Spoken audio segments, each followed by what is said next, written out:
بسم اللہ الرحمن الرحیم۔ محترم سامعین و ناظرین اور ویورز، السلام علیکم ورحمۃ اللہ وبرکاتہ۔ امید آپ اللہ تعالیٰ کے فضل و کرم سے خیریت سے ہوں گے۔ اللہ تعالیٰ آپ کو، آپ کے لیے، اہل خانہ کو ہمیشہ اپنے حفظ و امان میں رکھے، آمین۔ اپنے یوٹیوب چینل سے میں ہوں بشیر احمد رشیدی، راہ ہدایت و نجات کے سلسلے کا ولاگ القرآن و حدیث پیش کرنے جا رہا ہوں۔ اگر آپ نے ابھی تک میرے یوٹیوب چینل کو سبسکرائب نہیں کیا تو سبسکرائب کر کے، لائک کر کے بیل آئیکن کو ضرور پریس کر لیں اور دوستوں سے بھی شیئر کر لیں تاکہ آنے والا ہر ایسا روحانی اور قرآنی ولاگز آپ تک اور ان دوستوں تک باقاعدہ اور بر وقت پہنچتا رہے۔ یقیناً دوستوں سے شیئر کرنے سے آپ کو الگ سے اجر بھی ملے گا۔ شروع کرتے ہیں القرآن و حدیث۔ اعوذ باللہ من الشیطان الرجیم، بسم اللہ الرحمن الرحیم۔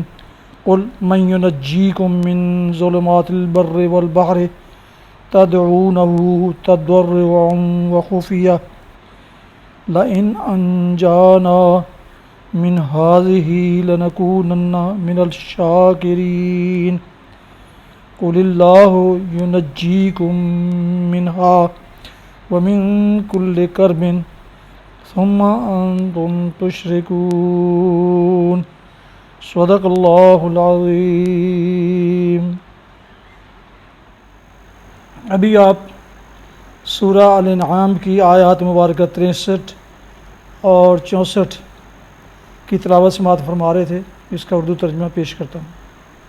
قل من ینجیکم من ظلمات البر والبحر، اے محمد صلی اللہ علیہ وسلم ان سے پوچھئے صحرا اور سمندر کی تاریکیوں میں کون تمہیں خطرات سے بچاتا ہے؟ کون ہے جس سے تم مصیبت کے وقت گڑ گڑا کر اور چپ کے دعائیں مانگتے ہو؟ کس سے کہتے ہو کہ اگر اس بلا سے تو نے ہم کو بچا لیا تو ہم ضرور شکر گزار ہوں گے؟ کہیے اللہ تمہیں اس سے اور ہر تکلیف سے نجات دیتا ہے، پھر تم دوسروں کو اس کا شریک ٹھہراتے ہو۔ تفسیر: پھر تم دوسروں کو اس کا شریک ٹھہراتے ہو، یعنی یہ حقیقت کہ تنہا اللہ ہی قادر مطلق ہے اور وہی تمام اختیارات کا مالک اور تمہاری بھلائی اور برائی کا مختار کل ہے، اور اسی کے ہاتھ میں تمہاری قسمتوں کی باغ ڈور ہے۔ اس کی شہادت تو تمہارے اپنے نفس میں موجود ہے۔ جب کوئی سخت وقت آتا ہے اور اسباب کے سر رشتے ٹوٹتے نظر آتے ہیں تو اس وقت تم بے اختیار اسی کی طرف رجوع کرتے ہو، لیکن اس میں کھلی علامت کے ہوتے ہوئے بھی تم نے خدائی میں بلا دلیل و حجت اور بلا ثبوت دوسروں کو اس کا شریک بنا رکھا ہے۔ پلتے ہو اس کے رزق پر اور انداتا بناتے ہو دوسروں کو، مدد پاتے ہو اس کے فضل و کرم سے اور حامی و ناصر ٹھہراتے ہو دوسروں کو، غلام ہو اس کے اور بندگی بجا لاتے ہو دوسروں کی۔ مشکل کشائی کرتا ہے وہ برے وقت پر گڑ گڑاتے ہوئے اس کے سامنے، اور جب وہ وقت گزر جاتا ہے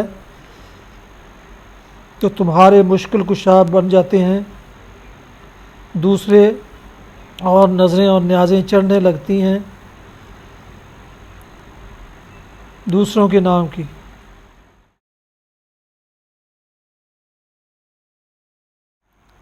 حدیث مبارکہ حضرت انس رضی اللہ عنہ سے روایت ہے، رسول اللہ صلی اللہ علیہ وسلم نے فرمایا، جس مسلمان کے 3 بچے بالغ ہونے سے قبل فوت ہو جائیں تو اللہ تعالیٰ اس کو ان بچوں پر اپنی رحمت کی برکت سے جنت میں داخل فرمائے گا۔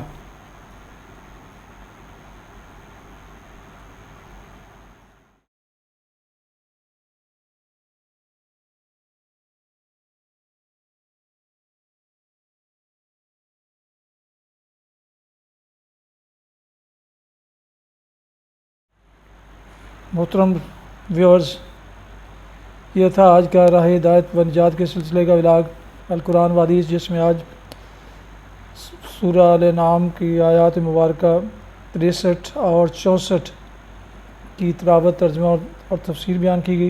اس کے علاوہ ایک حدیث مبارکہ بھی آپ کی خدمت میں پیش کی گئی۔ دوبارہ درخواست ہے کہ اگر آپ نے ابھی تک میرے یوٹیوب چینل کو نہیں سبسکرائب کیا، جو کہ سراسر باعث خیر، باعث برکت اور باعث ثواب ہے، تو اب سبسکرائب کر کے، لائک کر کے، بیل آئیکن کو پریس ضرور کر لیں، دوستوں سے بھی شیئر کر لیں، تاکہ آنے والا ہر روحانی اور قرآنی ولاگ آپ کو اور دوستوں کو باقاعدہ اور بروقت پہنچتا رہے۔ اللہ تعالیٰ آپ کا حامی و ناصر ہو۔ اللہ تعالیٰ آپ کو، آپ کے لئے خانہ کو ہمیشہ اپنے زبان میں رکھیں، آمین۔ اپنا بہت خیال رکھیے گا۔ اپنی دعاؤں میں پاک وطن، والدین، آباء و اجداد، اعزاء و اقارب کے علاوہ اس ناچیز کو بھی ان میں شامل فرمائیں، تو انتہائی شکر گزار ہوں گا۔ ختم کرتا ہوں آج کا ولاگ۔ السلام علیکم ورحمۃ اللہ وبرکاتہ۔ پاکستان زندہ باد۔ خدا حافظ۔